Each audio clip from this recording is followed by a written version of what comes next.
அவர்களுக்கு, டாக்டர் அபிநயா அவர்களுக்கு நீங்கள் மைக் சின்னத்தில் வாக்களியுங்கள். நாளைய தலைமுறைக்கு வாழ்வழியுங்கள். நன்றி, வணக்கம். அடுத்ததாக மாநில கொள்கை பரப்பு செயலாளர் அருண் ஜெயசீலன் அவர்கள்.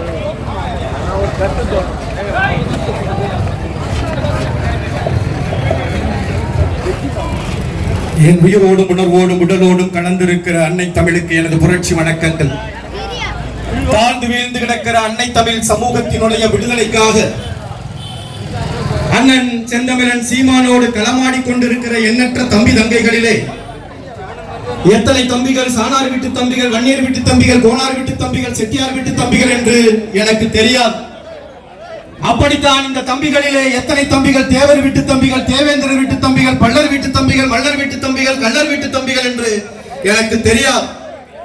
ஆனால் எனக்கு உறுதியாக தெரியும், இந்த தம்பிகள் எல்லாம் தமிழ் தேசிய இனத்தின் பிள்ளைகள் என்பது மட்டும் எனக்கு உறுதியாக தெரியும். இன்னைக்கு சொல்றான் பாராளுமன்றமே அதிர்தான். ராகுல் காந்தி மோடியை பேசினதுல பாராளுமன்றமே எரியுது, பாராளுமன்றமே திணறுகிறது. மோடியை ராகுல் பேசியதற்கு அந்த பாராளுமன்றம் திணறுகிறது என்றால் மோடியையும் ராகுலையும் பேசுவதற்கு நாம் தமிழர் பிள்ளைகள் அந்த பாராளுமன்றத்திற்கு நுழைந்திருக்க வேண்டும். இன்னைக்கு மோடியை பேசுற ஒத்துக்கிறேன், நீ இன்னும் குறைச்சுதான் பேசியிருக்கிற, இன்னும் நிறைய பேசியிருக்கலாம் ஒத்துக்கிறேன். ஆனால் இதை பேசுகிற தகுதி ராகுல் காந்திக்கு இருக்கா? 10 ஆண்டுகளாக நீ அடக்கி வைத்திருந்த நெருப்பு அப்படின்னு போடுறான் இன்னைக்கு எல்லா பேரும். அப்படி என்றால் 2009க்கு பிறகு 14 ஆண்டுகளுக்கு மேல் நாங்கள் கட்டி வச்சிருக்கிற நெருப்பை நாங்க எப்ப அவுத்து விட?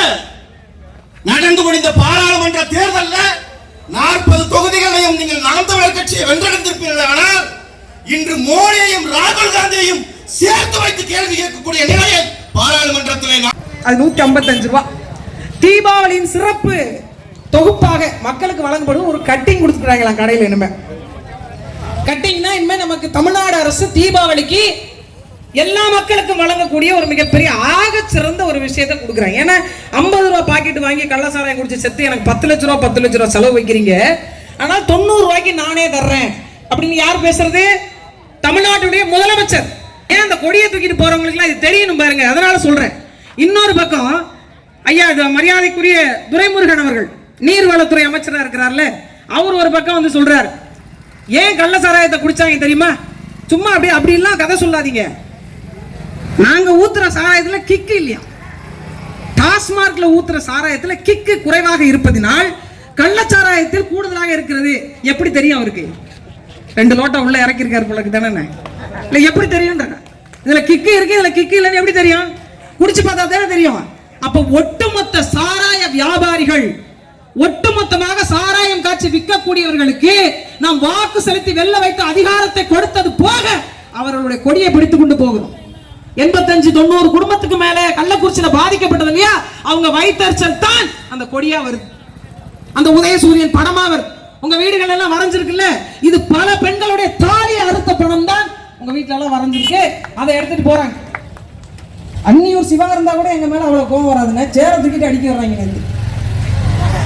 எனக்கு பெரிய சந்தேகம், இவர் யார்? அவருக்கு அங்காளி பங்காளியா? வாங்கின 500 ரூபாய்க்கு மேல கூறாண்டான்ற மாதிரி 500 ரூபாய் வாங்கினா 500 ரூபாய்க்குள்ள பேசுங்க தம்பி, 1000 ரூபாய்க்குலாம் பேசாதீங்க. அது வந்து ஓவர் ஆக்டிங்னு ஒதுக்கி வச்சிருவாங்க. பிறகு ஓவர் ஆக்டிங் 500 ரூபாய்க்கு பேசுங்க, இல்ல அது ஒரு கோட்டருக்கு பேசுங்க, அது ஒரு கோழி பிரியாணி அளவுக்கு சத்துள்ளதா பேசுங்க.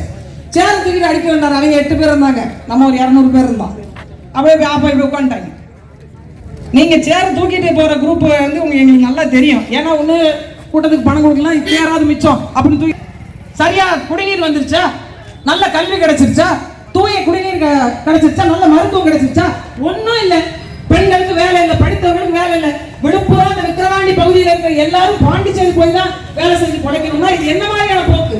ஏன் தமிழ்நாடு அந்த அறத்தை தூக்கி நிறுத்தியவன் தமிழன் எவ்வளவு பெரிய மாண்புக்குரியவன்.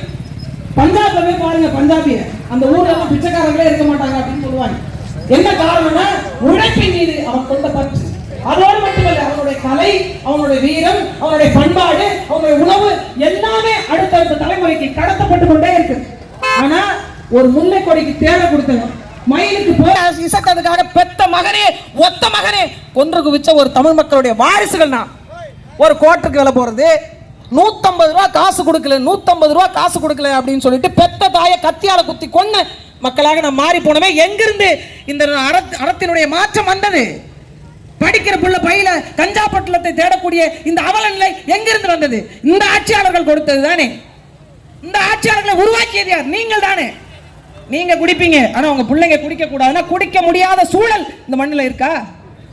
எத்தனை கடையை கடந்து போயிட்டு வந்துருவீங்க? கஞ்சா பொட்டலம், ஹெராயின், இன்னும் என்னென்ன போதைப் பொருட்கள் இருக்கோ அவ்வளவும் வீதிக்கு வீதி வந்து வெளிப்படையாக இருக்க தொடங்கிருச்சு. அப்படின்றத பேசி வாங்கி கேட்க முடியலையே. எல்லாத்தையும் கொண்டு போய் அடைச்சு வச்சுட்டு கேட்டா ஈரோடு மாடல் இருக்கு, உங்க மாடல் தான் இங்க வெட்ட வச்சு வாய்ப்பு, இன்னும் என்ன மாடல் தேடி கிடைக்குது. கடைசி வரைக்கும் இந்த ஆட்சி அதிகாரமும் மாடல் தான். யதார்த்தமோ உண்மையோ நிதர்சனமோ இல்லை. அங்க போகும்போதே அந்த பெண்கிட்ட நம்ம கேட்டோம்னா தலையை டொய்யும் தொங்கப்பட்டுக்கிறாங்க. அப்ப தவறு என்று தெரிகிறது. உழைக்காமல் வருகின்ற பணத்தின் மீது மக்களுக்கு இவ்வளவு பெரிய மோகம் எங்கிருந்து வந்தது? எங்கிருந்து வந்தது? கீழெல்லாம் முன்னாடி காசு கடன் எடுத்து அதை கோயில் உண்டியல போற மக்கள் தான். கோயில் உண்டியல ஏன்னா உழைக்காத காசு உடம்புல ஒட்டாது நினைச்சோம். நீங்க உழைச்ச காசை ஓட்ட மாட்டேங்குது, உழைச்ச காசை ஓட்ட மாட்டேங்குது. ஆனாலும் என்ன, நீங்க வீட்டுல உட்கார்ந்து பதிலா அவங்க கூட போனா ஒரு 1000 ரூபாய், இந்த 1000 ரூபாய்க்கு தான் நம்ம அடிமையாக வாழ போகிறோமா? கடைசி வரை தண்ணிக்கு போறாங்க, கடைசி வரை சாலைக்கு போறாங்க, கடைசி வரை மின்விளக்குக்கு போறாங்க, கடைசி வரை கல்விக்கு போறாங்க, கடைசி வரை மருத்துவத்துக்கு போறாங்க. இப்படி போராடி போராடி சாகுன்ற வாழ்க்கை தான் வேணும் உங்களுக்கு. ஒரே ஒரு பெண் பிள்ளை 29 வேட்பாளர்கள்ல ஒரே ஒரு பெண் வேட்பாளர் யாருமே கொடுக்காத வாய்ப்பை நாம் தமிழர் கட்சி எங்கள் அண்ணன் செந்தமிழன் சீமான் பெண்ணுக்கு தான் இந்த வாய்ப்பு என்று கொடுத்து இந்த களத்துல நிற்க வச்சிருக்கிறார். ஒட்டுமொத்த பெண்களும் அவள் பக்கம் நிற்க வேண்டாமா? ஒரு சாதாரண குடும்பத்து பிள்ளையும் சட்டமன்றத்துக்கு போக முடியும் என்பதை காண்பிப்பதற்கு அவள் கூட ஆதரவு தெரிவிக்க வேண்டாமா? என் வீட்டு பிள்ளைப்பாவ, என் வீட்டு பிள்ளை மாதிரியா இருக்கா, என் வீட்டு பிள்ளை என் பிரச்சனை தெரிஞ்சவன் எனக்காக போராடுவான்ற நம்பிக்கை அவள் முகத்தை பார்த்து உங்களுக்கு வரலையா? எங்க அண்ணன் அண்ணியும் சிவா முகத்தை பார்த்தா தான் வருதா உங்களுக்கு? இந்த ஊர்ல எத்தனை இடத்துல தெருவிளக்கு எரியாம இருக்குன்னு தெரியுமா? எத்தனை இடத்துல பாத பைப்ல எல்லாம் தண்ணி வந்துருமா? சரியா சாலை போட்டு கொடுத்துருவாங்களா? என்ன மாறிடும்? 2 டாஸ்மார்க் இருக்கும், வந்தாருன்னா 3 ஆகும். வேற என்ன மாறும்? எதை தடுத்து நிறுத்துவாங்க? நிக்கிற வேட்பாளர்களே அபிநயா மட்டும்தான் நான் வந்தா விக்கிரவாண்டி மண்ணில் டாஸ்மார்க் இருக்காதுன்னு பேச ஒரே வேட்பாளர் அவள் மட்டும்தான். இந்த வாக்குறுதியை வேற எந்த வேட்பாளராவது கொடுப்பாங்களா?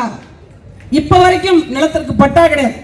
வருமான வரி சான்றிதழ் வாங்க போனாலும் சரி, உங்களுக்கு என்ன மாதிரியான சான்றிதழ் வாங்க போனாலும் சரி, பணம் கொடுத்துத்தான், லஞ்சம் கொடுத்துத்தான் பெறணும்.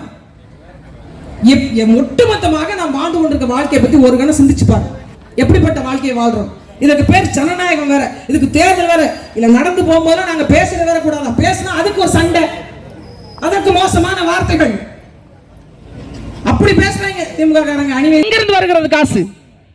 டாஸ்மார்க் நடத்தினா அதுல இருந்து ஒரு 1000 ரூபாய். இந்த சாராய வித்த காசை தான் நீங்கள் வாங்க நினைக்கிறீர்களா? ஒரே ஒரு முறை ஒரு ஆட்சி மாற்றத்தை பாருங்க. நாங்கள் 14 ஆண்டு காலம் பேசுறோம்ல, என்ன பேசுறாங்க இந்த பிள்ளைங்க வந்தா என்ன செய்வாங்கன்னு பார்ப்போமாவது. இந்த 2 ஆண்டை கொடுத்து பாருங்க. இந்த 2 ஆண்டுல எத்தனை விடயங்களை செய்து முடிக்க முடியும்னு எங்க வேட்பாளர் காமிப்பாங்க பாருங்க. மாற்றம் தான் மானுட குலத்தினுடைய மிகப்பெரிய ஒரு தத்துவம் சொல்றாங்க. அப்ப அந்த மாற்றத்திற்கான பெரும் விதையாக விக்கிரவாண்டி மண்ணில் நேர்மையும் உண்மையும் வென்றது என்றது போல வருகின்ற தேர்தலில் வாக்கு பெட்டியில வரிசை எண் 2ல் இருக்கக்கூடிய மைக்கு சின்னத்தை ஒரே ஒரு முறை தொட்டு விட்டு வாங்க. இந்த நிலத்தையும் வளத்தையும் பாதுகாத்து அடுத்த தலைமுறைக்கு கொடுக்க வேண்டிய ஒரு ஆக முக்கியத்துவம் வாய்ந்த கொள்கைகளை ஏற்று நிற்கக்கூடிய நாம் தமிழர் கட்சி மட்டுமல்ல, தமிழர் நாட்டில் தமிழருடைய ஆட்சி மலர்வதற்கான தமிழ் தேசியத்தினுடைய வெற்றியாக விக்கிரவாண்டி மண்ணினுடைய வெற்றி அமையட்டும்.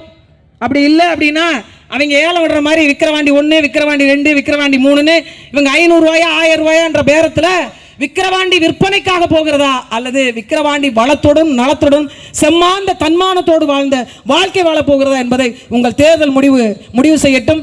நாம் தமிழர் கட்சியினுடைய மரியாதைக்குரிய வேட்பாளர் மருத்துவர் அபிநயா பொன்னிவளவன் மைக்கு சின்னத்திலே போட்டியிடுகிறார். வாக்குப்பெட்டியிலே 2வது இடம். ஒரு முறை அந்த பொத்தானை அழுத்தி பாருங்க.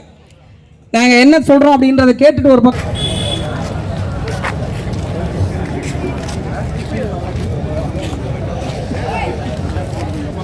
அன்னியூர் பகுதி வாழ் மக்கள் அனைவருக்கும் மாலை நேரத்து வணக்கம். வலி மிகவும் வலிமையானது.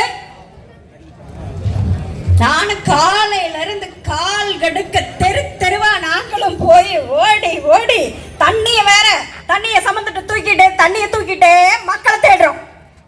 யாரையுமே காணலைங்க. சும்மா ஒரு அடையாளமாவது பார்க்கலாம் எப்படி இருக்கிறாங்க.